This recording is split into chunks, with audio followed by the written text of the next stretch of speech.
మన్మోహన్ సింగ్ భారతదేశంలో అత్యంత గౌరవనీయమైన ఆర్థిక శాస్త్రజ్ఞులు. భారతదేశం మొదటి సిక్ ప్రధానమంత్రి. దేశ ఆర్థిక వ్యవస్థకు బలమైన మార్పులు తెచ్చారు. విద్యా ప్రతిభతో ప్రారంభమైన ఆయన ప్రయాణం చారిత్రాత్మక ఆర్థిక సంస్కరణల ద్వారా భారతదేశ ఆర్థిక పురోగతికి ప్రేరణనిచ్చింది. ఇలాంటి గొప్ప వ్యక్తి బయోగ్రఫీని ఈ వీడియోలో తెలుసుకునే ప్రయత్నం చేద్దాం. వీడియోని ఎండ్ వరకు చూడండి. ఆయన 1932 సెప్టెంబర్ 26న పశ్చిమ పంజాబ్ లోని గహ్ అనే ప్రదేశంలో జన్మించారు. 2004 నుండి 2014 వరకు భారత ప్రధానమంత్రిగా వ్యవహరించారు. భారత ఆర్థిక వ్యవస్థలో ఆయన తెచ్చిన విప్లవాత్మక మార్పులు ఆయనను ప్రత్యేక స్థానంలో నిలిపాయి. మన్మోహన్ సింగ్ తన విద్యను పంజాబ్ యూనివర్సిటీలో ప్రారంభించి 1952లో BA, 1954లో MA డిగ్రీలు ఆర్థిక శాస్త్రంలో పొందారు. తర్వాత 1957లో కేంబ్రిడ్జ్ యూనివర్సిటీ నుండి ఫస్ట్ క్లాస్ ఆన్సర్ డిగ్రీను పొందారు. 1962లో నఫీల్డ్ కాలేజ్, ఆక్స్ఫర్డ్ నుండి DPhil పూర్తి చేశారు. Punjab university, Delhi school of economics మరియు United Nations trade and development వంటి సంస్థలలో ఆయన అధ్యాపకుడిగా సేవలందించారు. డాక్టర్ మన్మోహన్ సింగ్ 10 ఏళ్ల పాటు ప్రధానిగా, రాజ్యసభ సభ్యుడిగా 33 ఏళ్ల పాటు కొనసాగారు. నీతి, నిజాయితీ, పార్టీ పట్ల విధేయతతో పాటు ఆర్థిక వ్యవహారాల్లో అత్యంత తెలివితేటలు ప్రదర్శించిన ప్రధానిగా మన్మోహన్ సింగ్ మనకు చిరకాలం గుర్తుండిపోతారు. కాంగ్రెస్ ప్రధాన మంత్రుల్లో పండిత్ నెహ్రూ, ఇందిరాగాంధీ తర్వాత వరుసగా 10 సంవత్సరాలు పదవిలో కొనసాగిన మూడో నాయకుడు మన్మోహన్ సింగ్. సిక్కు మత 10వ చివరి మానవ గురువు గురు గోబింద్ సింగ్ ఆదేశాలతో సారం సింగ్ తోనే పేరు ముగియాలనే సూత్రాన్ని మన్మోహన్ సింగ్ పాటించారు.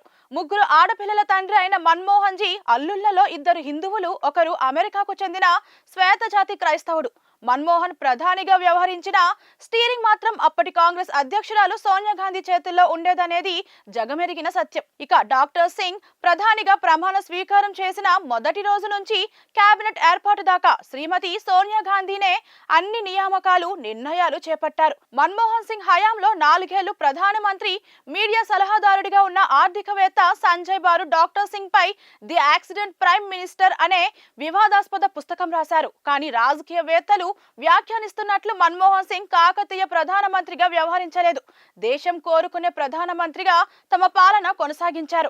UPA 1 పాలనా కాలంలో బీహార్ నేత, RJD అధ్యక్షుడు లాలూ ప్రసాద్ యాదవ్ పార్లమెంట్ సభ్యత్వాన్ని కాపాడే నిమిత్తం నాటి రాష్ట్రపతి ప్రణబ్ ముఖర్జీతో 2013లో చేయించిన, ఇంకా పార్లమెంట్ ఆమోదం పొందని ఆ ఆర్డినెన్స్ కాపీ గురించి కాంగ్రెస్ ప్రధాన media manager Ajay Maken Delhi press club లో మీడియా ముందు వివరణ ఇస్తున్న సమయంలో రాహుల్ గాంధీ హఠాత్తుగా వచ్చి ఆ కాపీని వారి ఎదుటే ముక్కలుగా చించేసిన ఘటన మన్మోహన్ సింగ్ ను అమితంగా బాధించింది. ఆ సమయంలో అమెరికా పర్యటనలో ఉన్న మన్మోహన్ కు అక్కడి మీడియా ముందు వివరణ ఇచ్చుకోవాల్సి రావడం ఇబ్బందిగా మారింది. ఇక మన్మోహన్ సింగ్ 10 ఏళ్ల పాలనలో లెక్కలేనంత అవినీతి కుంభకోణాలు జరగడంతో దోపిడీ దొంగల ముఠాకు నాయకుడైన అత్యంత నిజాయితీపరుడు డాక్టర్ మన్మోహన్ సింగ్ అనే అపప్రద వచ్చినా మౌనంగా భరించారు. 1984 అక్టోబర్ 31న ప్రధాని ఇందిరాగాంధీని 2 సిక్కులు కాల్చి చంపారని సాకుతో ఢిల్లీలో జరిగిన హింసాత్మక దాడులు, ఊచకోత ఘటనల్లో నగరంలోనే మన్మోహన్ సింగ్ తన కుమార్తె ఇంట్లో తలదాచుకొని త్రుటిలో ప్రాణాపాయాన్ని రక్షించుకున్న విషయాన్ని ఏనాడు బహిర్గతపరచలేదు.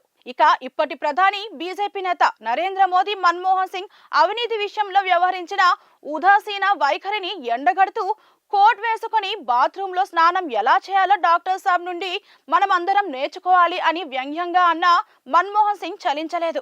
ఇక బీజేపీ ప్రధాని నరేంద్ర మోదీ పెద్ద నోటు రద్దు చేస్తూ తీసుకున్న నిర్ణయంపై రాజ్యసభలో చర్చ జరుగుతున్న సమయంలో మన్మోహన్ సింగ్ చాలా నిశితంగా విమర్శించారు.